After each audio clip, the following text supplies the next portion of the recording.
The Vision, and I'm your host, Craig O. We are incredibly excited to bring everyone together for an end-of-year episode where we get to recap the year along with some of the most recent announcements, product launches, and we look forward to 2024. As this is our Futureverse Founders Show, let's bring in our founders, Aaron and Shara, and let's get this going. How are you both? Good. How are you? I'm great.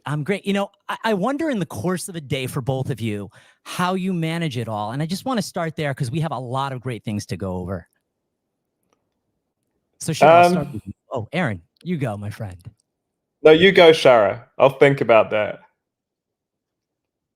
Oh, you're on mute. Okay, now I'm here. Here's how we manage it all. Led by our intuition, and we can wear a lot of hats in seconds and minutes. We could wear 10 hats at one time. I think that's why Aaron and I work really well together and have a lot of fun while we're doing it, because within an hour's time in a meeting, I feel like we accomplish like 100 things, and we evolve everything that we talk about tenfold just every hour. So no wonder, Craig, when you're always trying to text me to go through things, I'm like, I'm jammed in meetings because we're just moving a mile a minute. And in between meetings, Aaron and I will jump on the phone and be like, okay, quick, we have 1 minute before the next call. Let's do this based on this, based on this, based on this. And so it's a wild ride, but we have a lot of fun. And at 30, I mean, over 30 successful launches between products and tools, everything that you guys have accomplished this year, it's absolutely amazing. When I look at, 2023 and you think about where you've been this year and where we're headed into next year, what does that look like? Well, yeah, go ahead. You go. Go ahead. You go. I was going to say, just to answer your first question, I think my answer is kind of the same as Shara's, that this stuff is fun. So it doesn't feel like you're doing a job. We get to work with some of the greatest creative people in the world, some of the biggest brands in the world, some of the world's most loved IP, and we get to create the future of the internet. So when you get up your day starts with doing that, it's always a good thing. I mean, I stay pretty grounded because I'm usually first up in the morning, changing a diaper or getting some breakfast for my daughter or something like that. So that's a happy moment to start the day. It's always good to see her smiling face in the morning and think about, the reason for getting up and doing this work is to try and make a better world for her. And so I think that motivates me.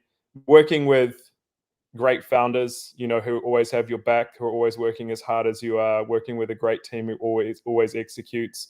We'll show later in the show some of the highlights over the year, and when you put it all together, there's an astounding amount of effort that goes into doing this stuff from incredibly talented people. And why wouldn't you want to get up every day and do that?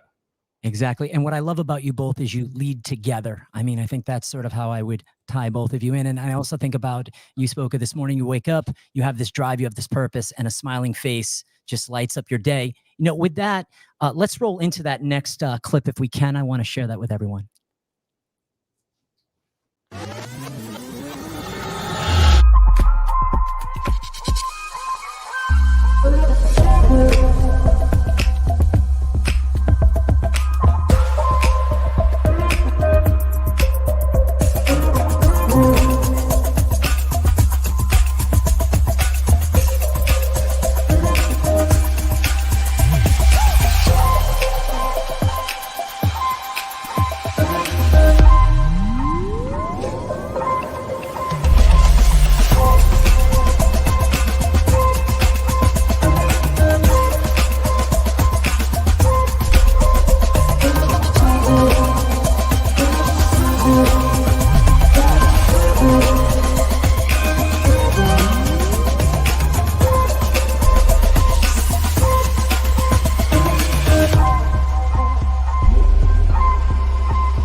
is an incredible video. I mean, the amount of accomplishment that has happened last year moving into this year. And I want to just ask both of you this, but what is the one thing out of all of that that you're seeing that you are most proud of for 2023? I mean, when you look at that, and I think that when you look at that, it's hard to even, it's astonishing when we look at it. I mean, we had the vision to execute all of that at the beginning of the year, and to see that we've executed it all. We've executed more in there than we had even planned to execute. And when you can do that, you have a team of people that are aligned in a vision, that are working incredibly hard, putting their energy, their effort, their every ounce of what they have into making all of these projects as best as they can be. And it's just to be a part of it and then watch it in awe of what we accomplished. That's really my reaction. And to pull out a favorite, definitely we have favorites, not because any are better than the others, but even in just watching it, I just remembered the days and the nights where we changed lines of code, and we changed pixels, and we changed fonts, and we changed words in a press release. And I'm not sure everyone really understands the intricacy of the big vision down to the micro work that Aaron and I do, and every person on this Futureverse team does, to make all of those things ship at the speed and with the effort and with the promise that we set out to do. And they worked smoothly and beautifully. And so just to all of our teams, I mean, we couldn't have done this without everyone, and it's an incredible accomplishment. So Aaron, is there like one section for you and all of this, right? Because I agree. I mean, it's absolutely amazing, but is there one section, all of this, that really draws your attention, that you're probably the peak of most proud of or really excited by in 2023? I mean, I think if you like echoing what Shara said about bringing 11 companies together and making one team, I think that that was probably the most challenging task we took on in the last year. And you look at all the other stuff that's being done, an incredible amount of work that has been put out. You know, we've said it a dozen times, and we'll keep saying it. You know, Futureverse ships more than anyone else out there. And if you're in our ecosystem and you believe our vision, you can see the proof of that in what we're doing. It's not just talk. This is real stuff that's showing up, you know, constantly in the work that we're doing. So like as a body of work, like pulling one thing out of there is really hard. But I have to say I'm really proud of bringing 11 companies together and creating this one very powerful team that executes like no one else. If I was trying to pull out like an individual product kind of or a thing we've done, I think like the amount of effort that's gone into getting the root network and the kind of core protocols up and running and getting that out into market and kind of starting the journey with the community on that side of things, that would have to be right up there, because there's an extremely high amount of complexity behind that, and it's not as flashy and like kind of zazz as some of the other stuff. And not to say that those aren't complex things either, and I feel bad even saying this, because every team out there has done an outstanding job and everything's been executed extremely well. But that just was like a mammoth effort to pull that together in the middle of creating, you know, what we've created as a business over this period of time.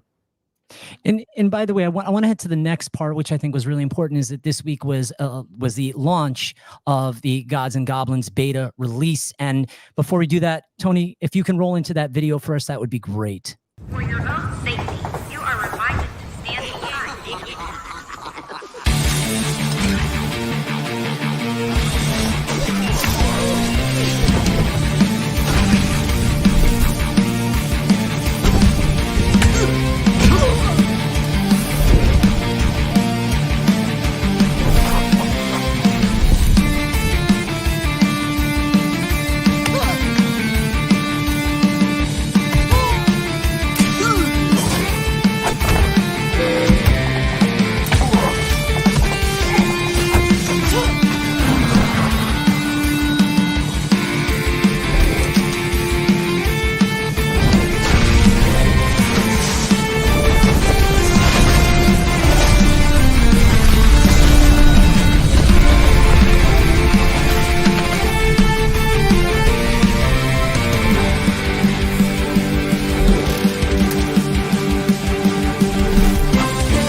Aaron, that beta was phenomenal.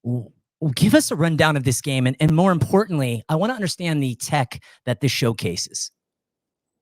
Yeah, I mean, so I think that's the really cool thing here is that, like almost everything else we do, we're trying to like really innovate, and like push the boundaries out a bit and trying to find something new here.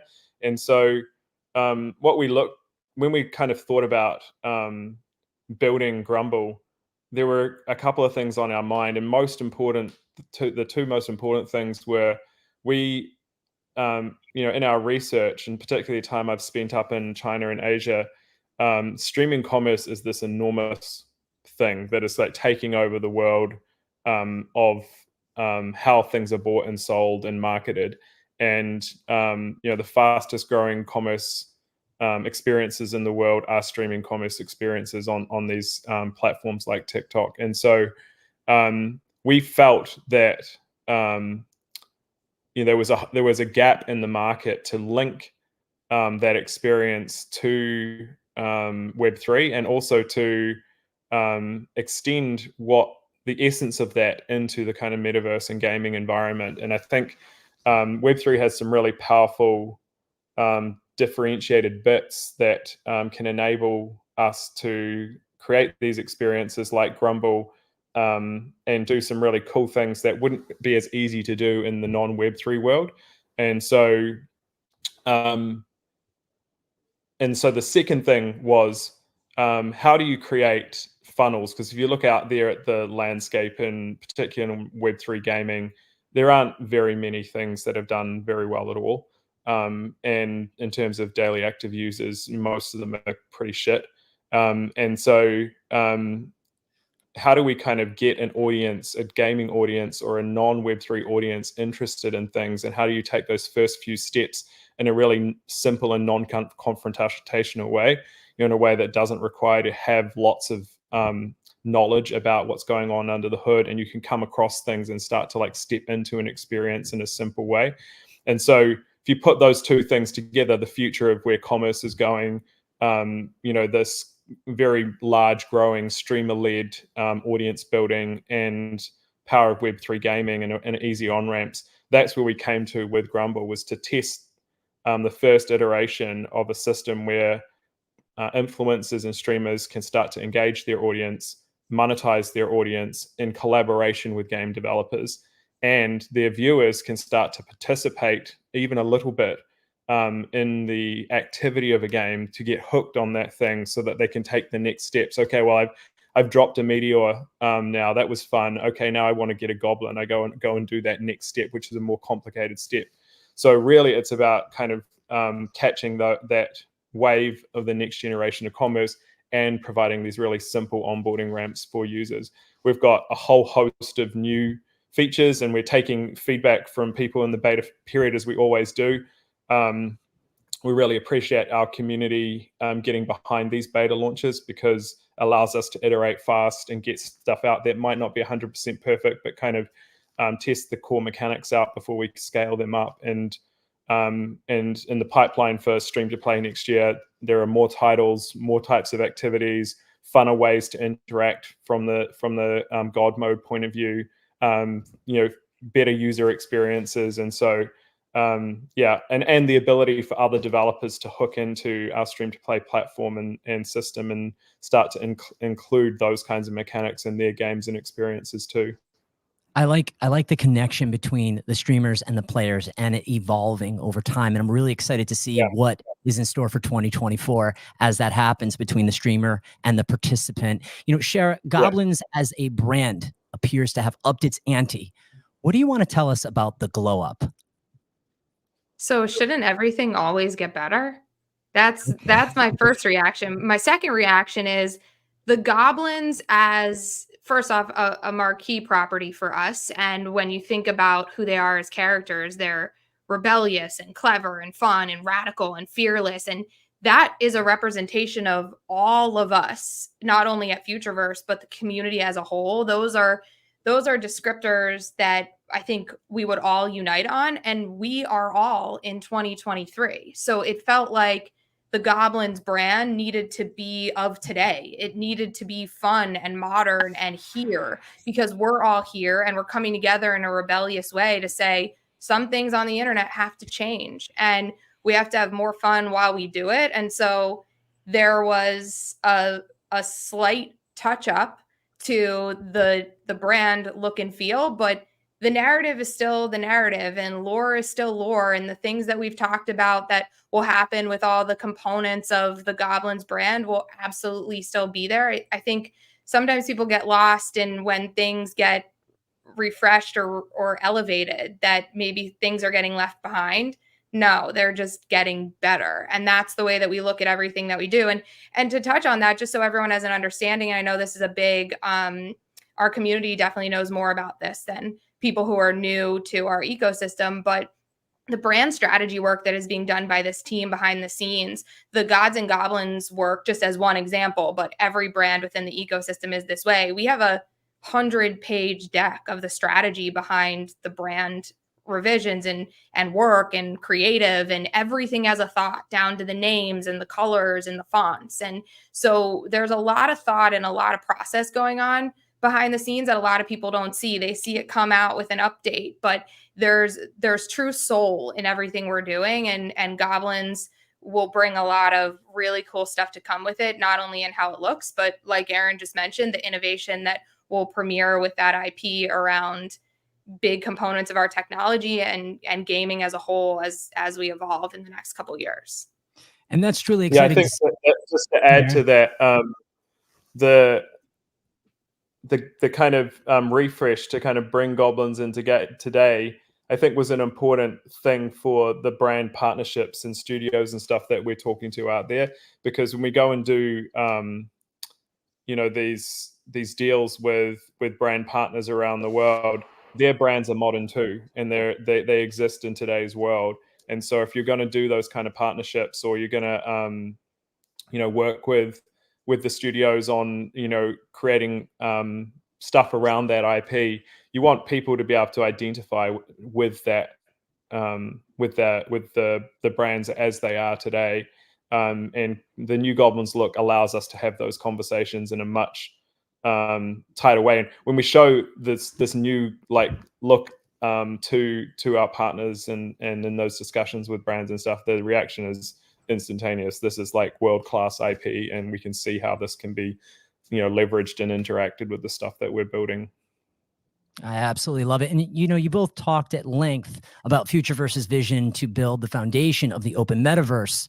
And you just premiered your Swappables Engine. Tony, if you can roll up that video, that would be great.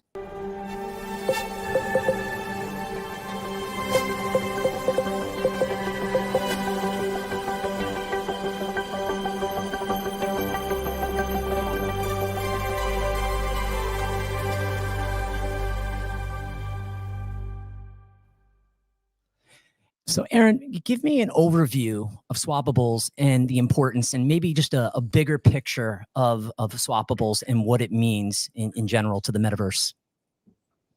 Yeah, I mean, this is probably one of the most kind of technically complicated things to pull together, and it touched a lot of different systems. I've talked always about setting the foundation right and getting those Lego bricks in place that enable you to kind of build the experiences on top. And so we spent a lot of the first part of this year doing all that groundwork in terms of getting the root network up and running, getting the asset register running, all those kind of bits that help make something like this happen in the end. And so there's about 4 or 5 complex systems that go behind the scenes to make Swappables work. But really what those things enable is for not only us, but others in the future to be able to create truly interoperable collections with assets that can exist on, in their own right, but also come together to create, these bundles which become NFTs in a much more dynamic way than has been possible before.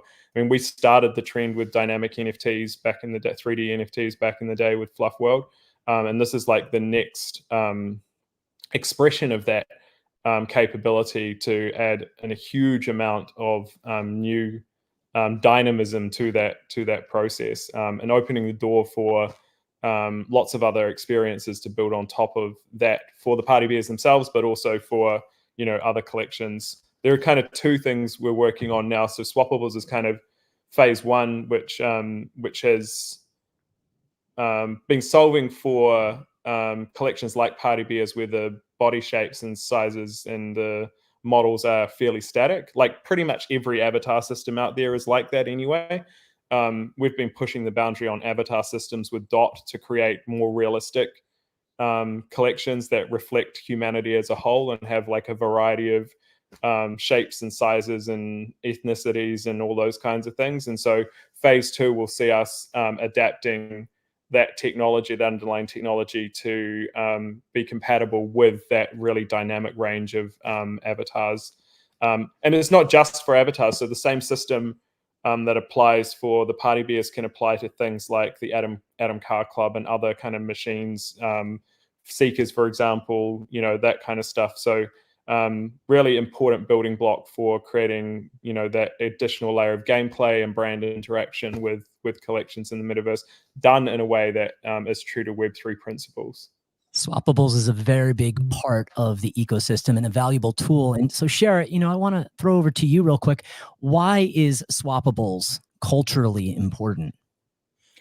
Well, I think what we're seeing from a younger demographic is that, and we're seeing it on Roblox. There was a stat that came out the other day that was 1.6 billion fashion accessories and just general wearables sold on Roblox in 2023. That's a massive number. And there's been some amazing research around Gen Z saying that, I think the number, it was a huge stat. It was like 84% of an online gaming digital audience says that their physical fashion is inspired by their digital fashion.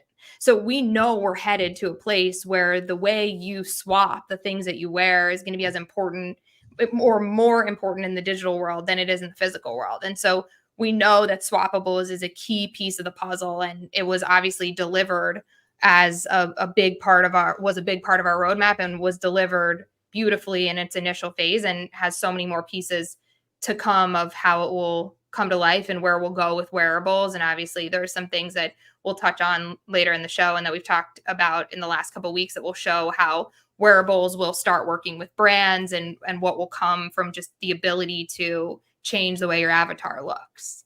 So the digital, it absolutely influences the physical portion. As you just said, there was that study that was done that absolutely said the digital is, for especially the younger generation, is extremely important. Before we go into our next video, I want to ask you both a question. And so, Shara, I want to ask you this first: is what are you most proud of concerning Aaron and his presence as a co-founder right alongside of you? Concerning? I'm not concerned about anything with Aaron. I would say what I'm proud of. Aaron, not concerned.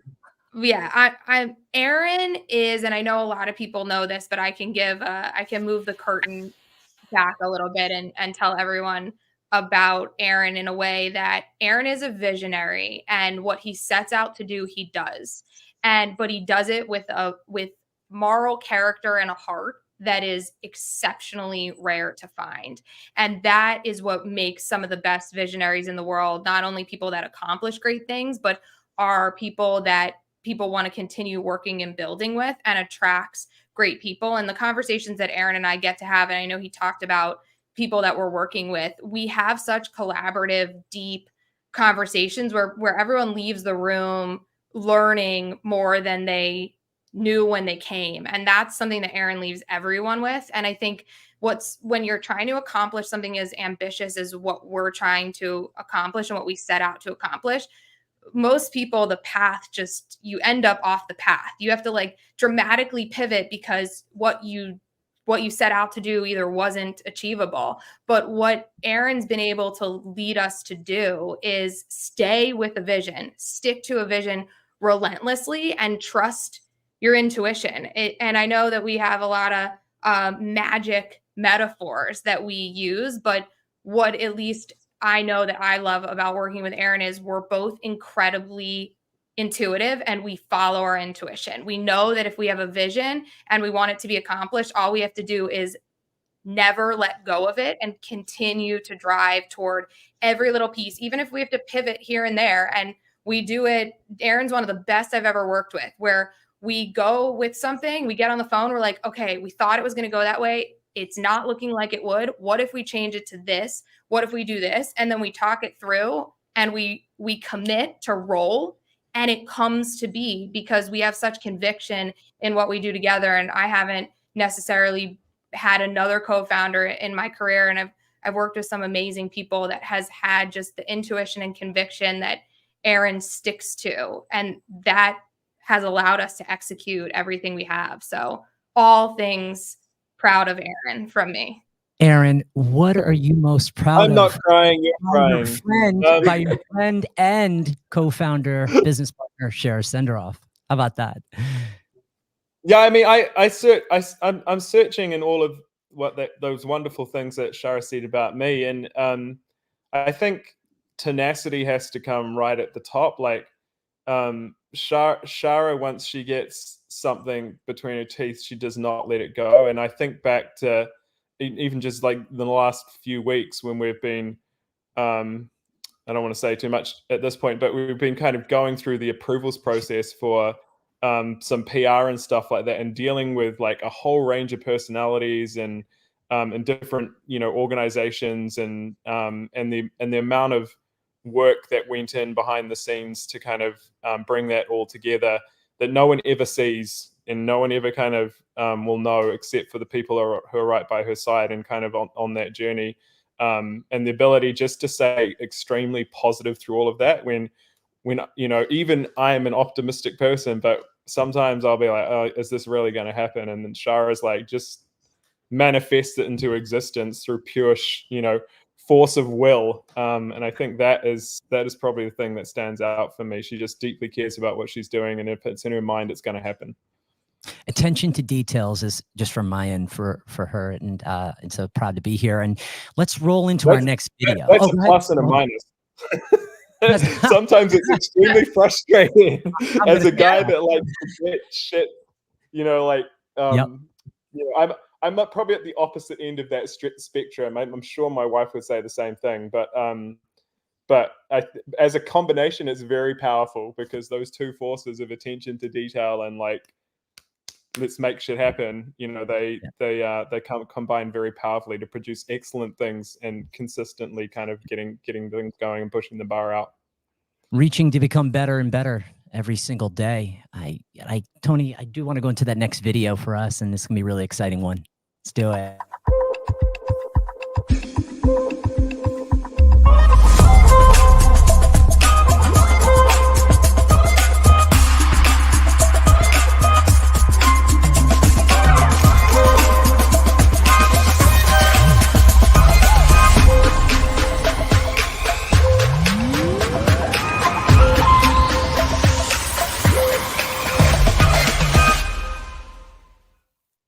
Shara, I was blown away when I saw that the Reebok partnership was announced. Can you give us a little bit of an overview concerning the relationship now, maybe what we'll see in 2024?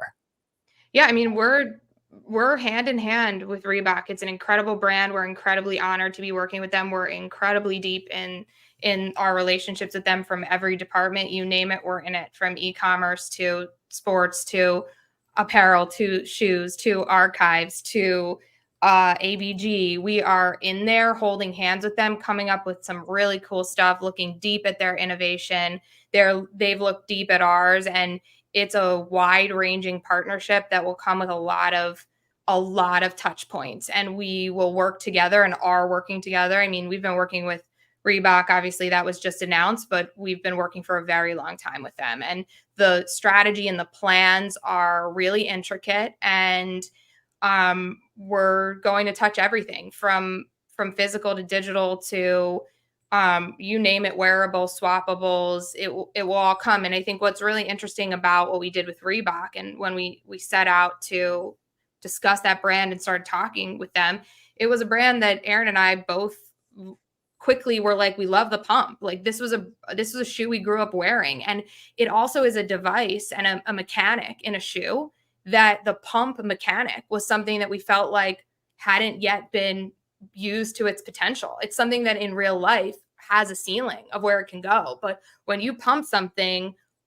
what can happen in the metaverse is beyond your imagination. And so there's a lot that can be done off of that metaphor. And so thematically, it fits so much in our vision of being able to push boundaries and create things that the biggest things that you can imagine. And so that was kind of the impetus that started what we set out to do with Reebok. And then with what we launched, we came into it saying your sneakers and your shoes are with you at moments in your day that some of the closest people in your life don't get to see. They have a perspective on your walk through the world that is you might be the only person that gets to see that. And so we really dove deep into the meaning of a shoe and the soul's impact in the world and the world's impact to your soul. And that's obviously what we showed in the announcement materials, but what will come will be a deep build on that. And everyone can believe we're going to an intelligent wearables place and that we're going to leverage all the things in our arsenal to do some really cool, never been done before activations. And even when we launch what we'll launch in early 2024, we'll continue to build on that. And we have a roadmap with Reebok that is out 3 years already of some really cool stuff that we're going to bring to market. And they're an incredible partner. They've been incredibly supportive. They know our world. And I've been to Boston a bunch and spent time with the CEO, and Todd's a great guy. He's been with the company for 30 years and he has conviction for where they're taking Reebok over the next few years that we're really proud to be aligned with. So definitely something that you can't imagine how deep it will go. I know people were like, what is this going to be? But you can trust we're going to do some really cool stuff. So from impact, the souls, the swappables, the digital meets the physical, I'm really excited to see how this partnership evolves with Reebok. And so I want to get to the probably one of the most exciting moments for me and my family personally, and I know you were there, was at the Macy's Thanksgiving Day Parade. For anybody who's not aware, Cool Cats is in our Futureverse ecosystem. And both of you, by the way, are on the board alongside and work very closely with Klon. Cool Cats captured the hearts of many, more than 30 million viewers, the Macy's Thanksgiving Day Parade. And this is one of the biggest moments, I believe, as well as you, for Web3, native brand, to be such a public and prolific moment. Shara, can you expand on that a little bit? Maybe just give us like your first thoughts being there that day. And I think like you, for me, it felt surreal. How about yourself? Yeah, I mean, having grown up on the East Coast and spent a lot of time in New York, I had never actually been on the ground at the Macy's Thanksgiving Day Parade, and seeing it and seeing the balloon follow, I think it was SpongeBob and then Blue Cat and then Bluey.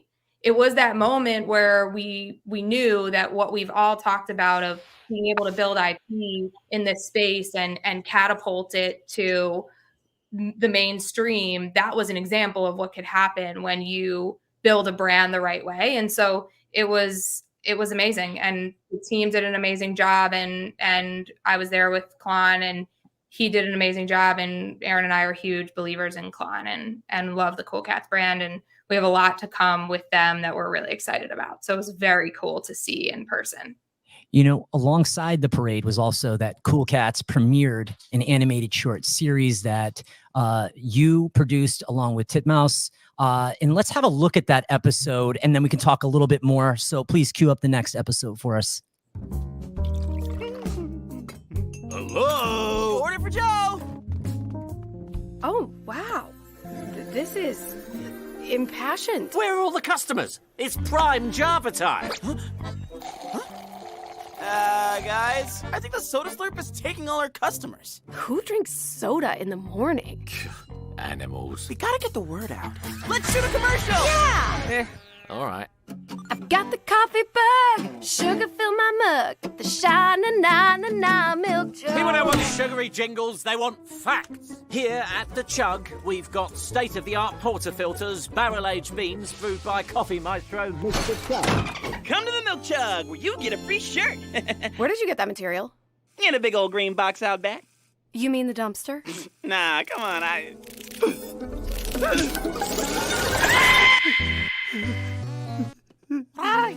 Chugs, we already got B-roll of the coffee grinder.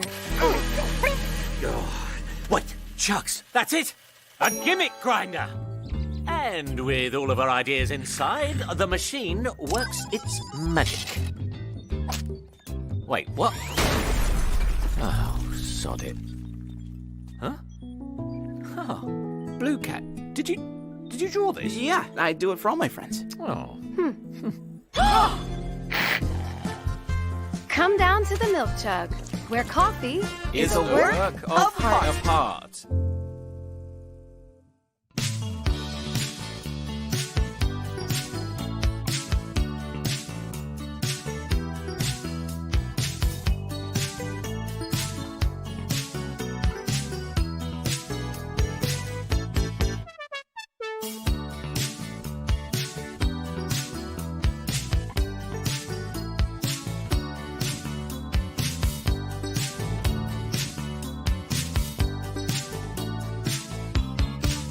Chirp. Shara, I absolutely love that. Incredible. I mean, you started your career in film and TV. How did these shorts, how did this come about? Just tell us a little bit more about your vision for them. I think it's like everything. I mean, the best IP has the best stories and the best characters and the best character development, so you can actually connect with what you're doing. And what we set out to do with Cool Cats and their animated shorts, which is what we just showed one episode of, is to create short form content that can truly tell the whole brand story and world. And I think when NFTs got their start, it was lore, but lore was only read as a really long piece of paper that was frankly compiled together, and then community started to be like, well, you're not following the lore, or you are following it, and it became this just really stuck piece of backstory. But that doesn't give you a dynamic range to fall in love with characters and understand who they are and where they come from. And so that was the goal of what we set out to do with Cool Cats. And I wanted to bring in one of the best animation companies in the world. And Titmouse has a run of some of the best animated TV shows. And the goal obviously is to show the world what the story is and then bring it to life in bigger and bigger ways. And we'll do the same with our IP, because that's what we believe on and are doing on the Futureverse end, and are working very deeply behind the scenes on developing out what these stories are. You don't just want to become an avatar that you have no connection to the story or where they've come from and why you want to connect to it. And as we evolve the metaverse and general consumers have the ability to choose an avatar and choose who they want to be in this space, a lot of those story development choices are going to matter. And so for Cool Cats, that was one of their first forays into really high quality content development, and I helped them put it together, and we're really, really proud of what those are looking like. And we have some incredible actors in there who lent their voices, right? You had Dan Stevens from Downton Abbey, and he was also Beast from Beauty and the Beast, and Maggie Lawson, who is beloved from Psych. How did you get this cast? And because they were fantastic, and how did you bring them all together? I think that's the goal in a lot of the stuff that we're doing as a whole. It's tie Hollywood and traditional talent with the future of how their careers can evolve with technology. And so it was very easy. They all jumped to do it. And I was talking to the Cool Cats community the other day about this, but if you saw the lineup of people that not only wanted to read for those roles, but put their voice into an audition, you would be like, I'm sorry, this person auditioned. This is one of the biggest actors in the world, and people loved the IP, and we had a lineup of people, and we didn't even pick the biggest actor for some of the roles in some of the choices, because we picked what was right for the character. But it goes to show that talent and creators and actors, they just want to be involved in great execution of IP and the promise of what technology can grow and evolve it into. I can't wait for that storyline to evolve as it will into next year, and I can't wait to see more of the shorts that are put together. Seeing Cool Cats and how that rollout is such a big part of the Futureverse ecosystem really has me excited. As we look to 2024, how does the Root network, just switching gear, how does it continue to develop? And if we can talk a little bit about that. Yeah, I mean, I think the kind of second half of this year has been all about kind of getting things up and running and working out the kinks. I think team's got a really good handle on what are the kind of small things we need to change to really kind of live that value proposition of being simple to use and onboard. I think one of the big things in that sense in terms of the roadmap will be the kind of next iteration of Donuts integration. So this is our patented technology for enabling deeper levels of permissions and delegations to happen between applications and smart contracts, and also provides a whole bunch of improvements for carrying Web3 capability into gaming environments in a much more safe and seamless way. It's a bit clunky at the moment when you're kind of trying to interact between a smart contract and say a Unity client game or something like that. And Donut brings some really cool improvements in the way that can happen in a decentralized way. You're linked with the FuturePass account abstraction. Those two things become very powerful enablers of that next level of user experience, which is going to be really important because we start to activate some of these brand partnerships, which are much more targeted at the wider consumer market. Say Reebok, for example, that onboarding journey has to be that little bit crisper. And so I think that that's one of the big things for us. The other thing is obviously kind of moving past this closed beta stage on the nodes and validators. So kind of getting into the stage where it's kind of fully public at that point and allowing anyone to come and start to participate in the network from a infrastructure and governance point of view, leading up into implementation of governance in the network. It's a really important thing. And then building the infrastructure around the Root network. So we kind of, have seeded that as Futureverse with a bunch of initial capability, but bringing those other developers in to kind of put their explorers out there or offer their RPC services or integrate new wallets or add to the infrastructure that surrounds the Root network to make it easier for developers to come on board. In Congress with that, working with more developers who you've got a good lineup coming through our BD teams, whether that's like global brand partners or whether that's your kind of independent developers or Web3 developers, working with us, the Outlier and Born Ready Basecamp. We've got a whole bunch of companies that have come through that screening process now, and we've made a selection of a number of really exciting projects that will come and start to build and integrate into the Root network and teach us more about the areas that we can improve on. So yeah, really kind of doubling down on, adding to the infrastructure, increasing decentralization and making those small tweaks to those onboarding journeys that we've learned in this kind of beta period to really help us scale into that next range of activations that we're doing with the bigger brands and partners. Continuing to develop and make the Root network a little more robust into the coming year. And how does Sylo fit into the big picture? I mean, what's to come both short and long term? I think you got a clip to play, don't you? We do in a second. Yes. Let's play the clip. Play it. Let's play the clip.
I'm so excited to see that video, to see how Seekers is evolving, how everything in the ecosystem is coming together. It feels like it's, as I would describe, maybe intertwined. Everything is running on cylinders. Everything is purposefully planned.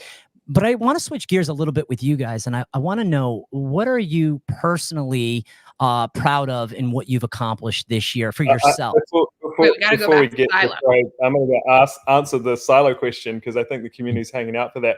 So yes, so I think one of the things that has been probably most undercover in the last year is figuring out how Futureverse takes what was Sylo and integrates it into its kind of grander vision.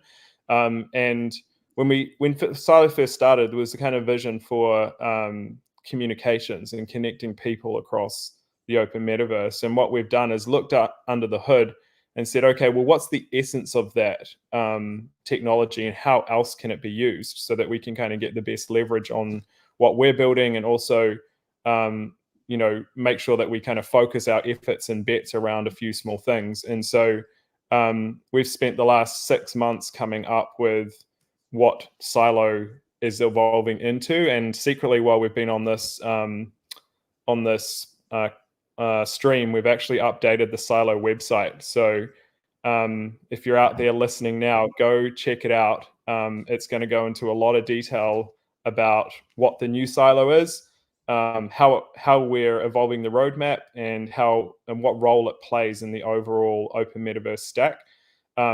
Basically, moving from connecting you in extensive communications to connecting you to the things and the people and the experiences that you love, and really kind of going beyond communications into data as a whole. So if you think about things like the asset register is built on the Sylo network. And so we're introducing in this new website the other bits of the protocol, the Sylo graph, which deals with how we store and share information, the social networking part of it, and the oracles part of it. It's a really exciting new approach to oracles that we're going to implement on the root network as part of the Sylo protocol, which will really help scale in-game data about things and events in games in a way that allows trustless applications to leverage that data that may not be on chain. So you can think of it kind of like a specialized Oracle network for the open metaverse, which is very focused on the kinds of events and data that happens in those environments and the assets that live in those environments, and how we can create this kind of scalability that we need for off-chain events to really kind of hit the millions and millions of users, but do that in a trustless and verifiable way. So huge change in terms of the scope of Sylo. It's a very critical part of our existing technology stack. You're kind of already interacting with those things today under the cover with things like Swappables. And next year we'll start to kind of bring that new roadmap on board and show the world the power of connectivity, not just for communications, but also for the data about the things you care about and the people you care about. I appreciate that. I didn't want to go past that video and not have you expand on what's going on. I think that's incredibly important. If I might just throw into that next part, which is, when you think about all that you've accomplished this year, all that Futureverse has accomplished personally, and I want to just run it to you, Shara. What are you most proud of that you've accomplished this year when you look at your things list and you go, I want to do this, this, and this? What would it be for this year? I would say that, and this is based off of building on what Aaron just said, when we launched the root network, and an integral and massive piece of work and that we put out, we rolled with some themes that are really important. The root network brand tagline is where anything can be connected to anything. And we set out to prove that will be what we do within Futureverse as a whole and the root network. And everything is connected, not only in its intricacy on the tech side, but all of the characters and everything interconnects in the way that Aaron just talked about. The importance of Sylo and its connectivity is the perfect example of the work that's being done behind the scenes to have everything matter. And we truly believe that the metaverse is at the data layer, and the data is, and how the data is used and moved is one of the most critical parts of the work that's been done this year. And some of it may seem less sexy to some people, but it is the foundation of what will come in the future. And if we didn't do that foundational work, we wouldn't be able to go showcase the things we're going to be able to show over the next couple of years. You know, this is not your first rodeo. And I guess, what was the most pivotal lesson? Maybe Aaron, I'll just throw this over to you. What was the most pivotal lesson you learned this year from taking 11 metaverse companies and combining them into one to create Futureverse? Gosh, don't do it. Well, you did it. You did it. You and Shara. Don't try this at home, kids. Yeah. No, I think probably the number one lesson is, like, if you do try and do something like this, make sure you do it with people who you love working with, who love working with you, who challenge you but also respect you. I think, like, if you can get that mix of people working with you as co-founders and as leadership in your team, and that, you know, always has its moments, but I think, you know, if you have that around you, then, you know, you're going to love what you're going to do, and that's going to help you get there in the end, because there's a lot of ups and downs. You know, things hit you left, right, and center, and you know, and our community's kind of on this journey with us too, with all the kind of shit that's outside of our control. You know, we can only do our best, you know, with the best heart and the best intention, the best effort and the best expertise, and that's what, you know, where you need those kind of strong co-founders and leaders in the business to kind of get through all those humps and just keep strong on the vision, because we're not here for 5 seconds. We're not here to, like, kind of you know, jump in and jump out with the trends. We've got a mission. We're going to deliver that mission. We're tenacious about it, and you can see that show up in everything that we do, and in the huge body of work that's been put out this year. There's a lot going on, and next year, I think, even though we've had an exciting year this year, next year is going to be even more exciting. We've got a huge amount of stuff cranking through in the beginning of next year and onwards. So we've set the foundations. That was the mission for this year, and next year, let's go. What about you, Shara? I just want to add that to our other co-founders, Marco and Dan, who we go through the trenches with and who are geniuses in their own right. And I think Aaron nailed it. When you trust the people that you're working with, and you know that they respect you and you respect them, I think we have 4 skill sets that are incredibly unique and incredibly complementary. And that takes trust, and it also takes a lot of patience, and it takes a lot of listening. Because everyone in this group and in our company as a whole are brilliant at what they do. And sometimes when like you said at the beginning, this is not our first rodeo. Aaron and I are serial entrepreneurs almost by definition. We have started so many companies and will continue, and have started so many together, even beyond Futureverse. So when you do that, you have to just stick to the vision, and you have to be a good listener, and you have to be able to say, okay, you know what? You're seeing it this way. You could be right. I'm seeing it this way. I could be right. We'll never know. All we have to do is trust each other, that we all come to the table with so much, and we're just going to make it work, because as it goes, we're going to figure it out. And so, huge shout out to the work that Marco has done this year that people haven't seen, and the hours that he has given, and the way that he has managed our teams and really worked to explain the vision, which is incredibly intricate. He's a genius, and I know he's not here on this, but his presence is here in everything that we do. And I know you have your show with him, and we wanted him to have his moment in the sun, because he's too special of a human. And so we're really lucky to have the team that we do. He is has a high level of humility, and that was a really great conversation that we had last month on the tech. We have some questions. While you, just before you get into that, while we're talking about behind the scenes work, equal shout out to Dan, because he's a real unsung hero that makes sure that things actually operate that what we're Who doing is doesn't want to illegal. be on Twitter, so we can't really Yeah, tag him as much as we'd like to. Yeah, doesn't want to be in the public eye, but is working up at midnight with us and beyond sometimes. Who spent his last, Christmas and New Year's making sure we got this transaction across the line, and has been my kind of partner for the last 7 years. So yeah, a huge shout out to Dan for all his effort as well. Dan and Marco, shout out to you guys. Thank you so much. And we have some community questions. Do you guys want to answer some of the community's questions for you? Let's go. Please. All right. What are your lost moments like? As in when it's leading somewhere, but it's not tangible, and no one else can understand it, and you're attempting to express it, and they describe this moment like quicksand. What would those lost moments be like for you? I mean, in some ways, you could argue that every moment is a lost moment, because if you believe in the principle of that we don't know everything in the world and we don't know how anything is going to end up, it's kind of the faith, trust, and pixie dust metaphor, which is you got to just know that you're going to figure it out. So, I mean, we tried. I think, Aaron, would you agree that I feel like through the course of this year, there have been things where maybe for a second we couldn't see how was it going to pan out the way we thought?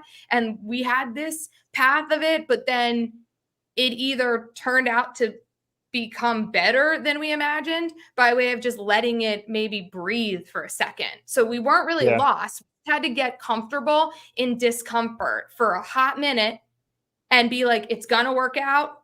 We just have to wait for this person. They're not moving as fast as we'd like them to. So we just have to have patience in the moment. So it's not really sinking in quicksand. It's just staying put for longer than we want as people who like to run to things, which is a challenge, but it's all worked out. Patience can often be a challenge. I like this next question a lot. Was the Root launch considered a soft launch? I think so. I mean, we haven't pushed it hard yet, and we wanted to make sure that we gave it the time to bed in, work out the kinks, and fix any of those kind of little bits of user experience that haven't been ideal. Extend the decentralization of the network, which is kind of already in progress, with more validators coming on all the time, and just kind of make sure that it was ready for prime time. We're certainly not at the point where we have in our plans have pushed it yet. Okay. I want to know more about what you are seeing behind the scenes in terms of partner activity. This is the next question.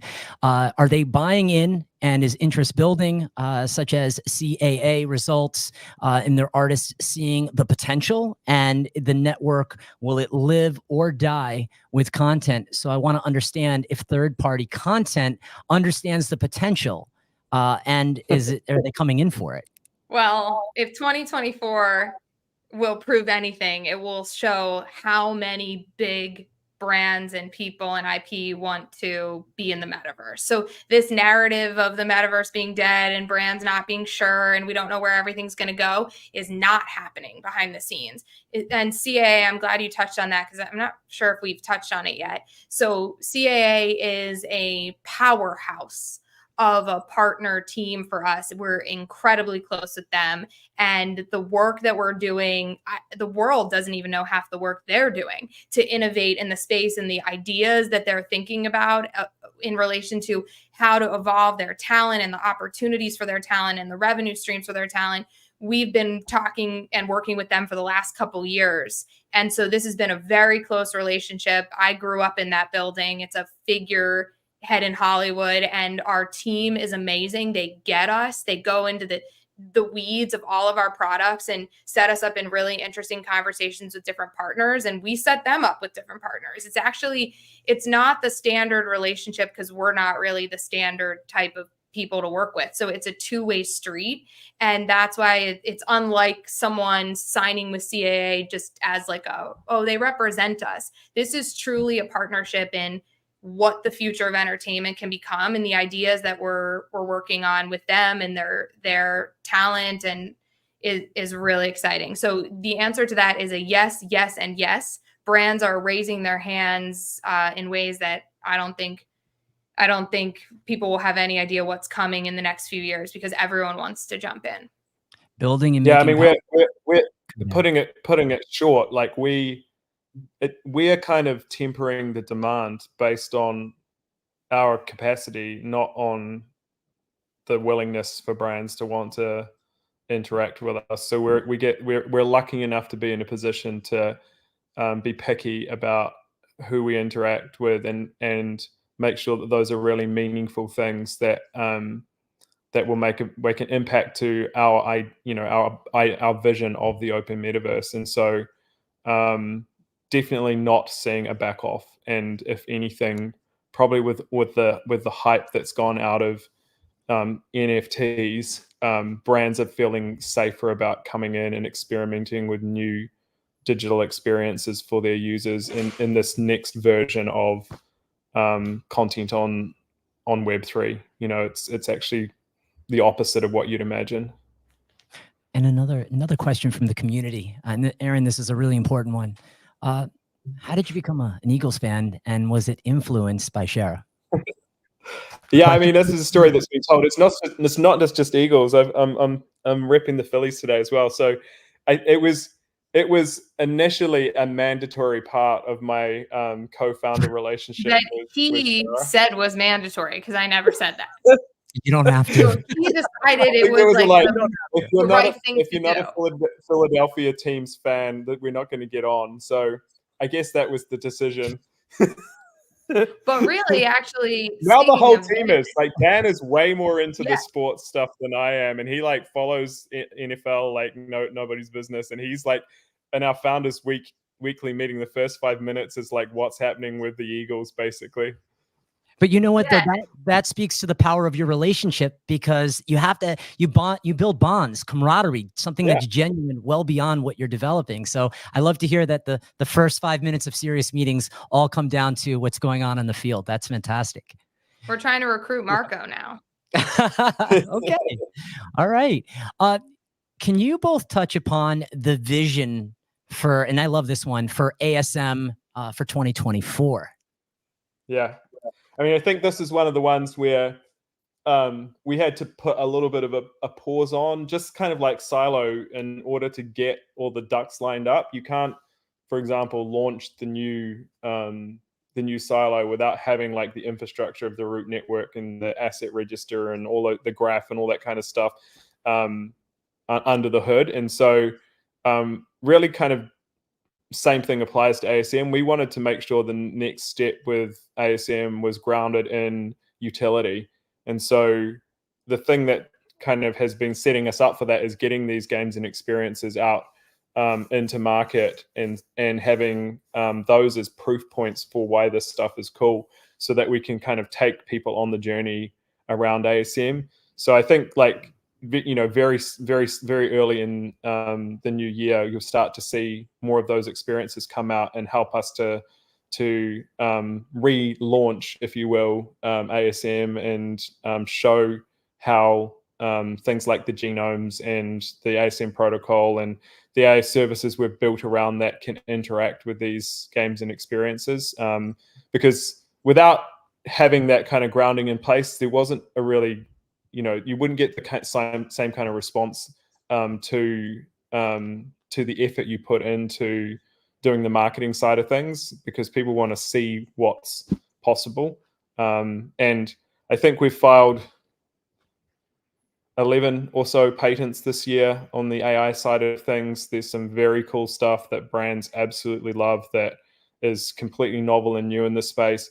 ASM patent was granted this year. That's enabled us to have a lot of very good conversations with brands, and also, you know, starting conversations with other projects who might want to, you know, be on the right side of the law in terms of, you know, the use of AI and Web3 and stuff like that. So, yeah, so I think next year, showcasing how the ideas of ASM come to life in those environments is going to be the opportunity for us to get out there and kind of reinvigorate that project. And without those things being there, it wouldn't have been a good thing to do.